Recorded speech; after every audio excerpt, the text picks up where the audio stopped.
এগুলি করলো শাহজাদের অ্যাডভোকেট তো দায়িত্ব নিল। অ্যাডভোকেট আমরা ফোন করলাম, ফোন পাওয়ার পরে যে আপনারা দায়িত্ব নিয়ে বললেন, বলার পরে ওরা কী করে আবার পরে আইসা আমাদেরকে হুমকি দেওয়া যায়, মারি হালা গুলি করবো, হ্যান ত্যান ইত্যাদি। আমার বাড়ির যতগুলি জানালা আছে সবগুলি বাইনা চুরা থুয়ে গেল, গেটগুলি বাইরে একটা চোখা করে থুয়ে গেল। আপনারা হওয়ার পরেও এই ঠিক আছে আমরা দেখতেছি, আবার দেখতেছি পর পরে এসে ওরা পরে তো গেল পরে আর এই পর্যন্ত আসে না। যে ঘটনা এতটুক পর্যন্ত। হ্যাঁ আচ্ছা, কাকু আপনার ক্ষতিপূরণ হবে বেশি সব থাই বা এক নাম্বার থাই বেড়া দিলি না। কত টাকা মূল্য হবে? 2-2.5 লাখ টাকা না? আর 3 লাখ টাকা হবে, 2.5 থেকে 3 লাখ টাকা পর্যন্ত আপনাদের ক্ষতিপূরণ হয়েছে। আর এইখানে যে আরে নাম কি নহন বুঝলাম না। আচ্ছা, আরেকটা প্রশ্ন, তারপরে আপনি নামগুলো পরে লেখা আমাদেরকে পাঠিয়ে দিন। আর আগে ওইরকম এই মসজিদে প্রায় মানুষ কিছু কইলেই তারে মারে। সে একটা গণ্ডমূর্খ। আমি তারে একবার প্রতিবাদ করছিলাম, আমি তারে প্রতিবাদ করি নাই, আমি সামাজিকভাবে একটা কথা বলছিলাম, যেটা আল্লাহর ঘর মসজিদ, মসজিদের মধ্যে সভাপতি সেক্রেটারি অন্তত 5 ওয়াক্ত নামাজ যারা পড়ে এবং সুফি মানুষ, কোনো বাটপার বুটপার না, সুফি মানুষ, তাদেরকে প্রেসিডেন্ট সভাপতি সেক্রেটারি বানানো হোক, এই কথা আমি বলছিলাম। এই কথা বলাতে এই কথাটারে ওয়ার কান্দে নিছে যে আমার মূর্খ গেছে, এইটা লই আমার লাগে বহুত কাঁচাল কুচাল করছে। এখান থেকে সূত্রপাত। ঠিক আছে, তখন আর মানে কিছু করতে পারে নাই। আসলে গণ্ডগোল কাম করে খাইতো, মাথার মধ্যে এখনো পহর আছে। পোলা একটা ছাত্রলীগের ক্যাডার, কোটি টাকা ইনকাম করছে। পোলার নাম কি?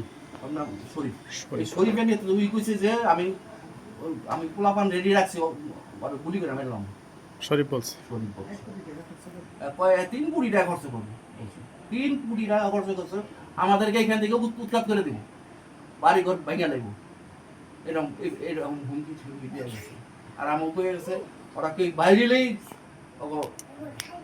বেরিয়ে গেলাম, এরকম হুমকি দিচ্ছে। আমি আজকাল 2 দিন ধরে বাসা থেকে বেরিয়ে না, ছেলের বাটা দিছি, নাতি কারোর বাড়িতে বাসা থেকে বেরিয়ে দিই না। আর এনে কেউ সাক্ষ্য দিব না ওর বিরুদ্ধে কেউ সাক্ষ্য দিব না আমার পক্ষে।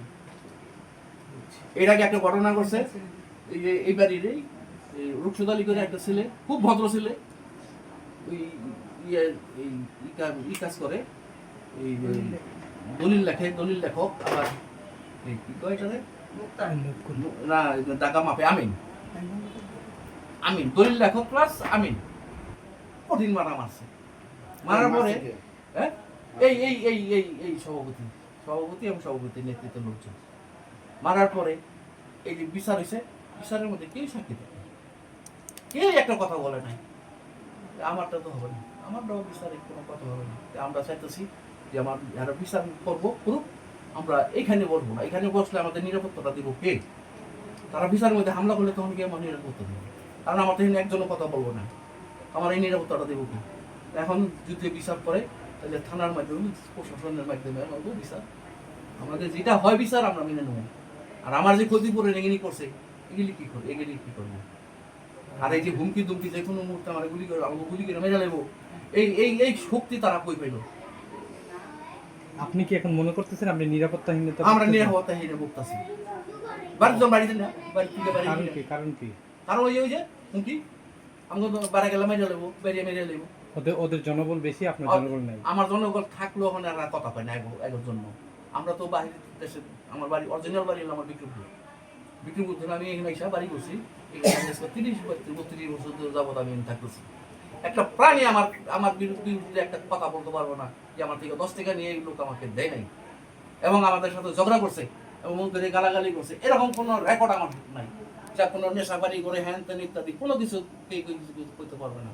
আমার দুটা ছেলে কোনো নেশা পানি কোনো কিছুর মধ্যে নাই, ওরা ন্যাশনাল প্লেয়ার, খেলাধুলা করে। আপনি ছেলে কি করে? আমার ছেলে, যে ছেলেটার হলো ঘটনাটা, ওই ছেলেটা হলো মার্শাল আর্টের কারাতে কোচ প্লাস প্লেয়ার। আপনার কয় ছেলে? আমার 2 ছেলে 1 মেয়ে। আরেক ছেলে কি করে? আরেক ছেলেও ক্রিকেট খেলতো, তো অনূর্ধ্ব জাতীয় দলে 17তে খেলছে। 1900 চান্স পাইছিল, কিন্তু টাকা পয়সার কাহিনীতে দিতে পারিনি। আপনার নাম কি? আমার নাম শেখ শাহাওয়াত হোসেন। আপনি কি করতেন? আমি নলেগঞ্জে চাকরি করতাম। অন রিটায়ার্ড আছেন? আমি রিটায়ার করছি। ওকে, আমি ধন্যবাদ। খুব অসুস্থ মানুষ, আমি কি করছি, স্ট্রোক করছি। স্ট্রোক করার পরে থেকে আমার রিং বই না, আমি খুব একটাই করতে পারি।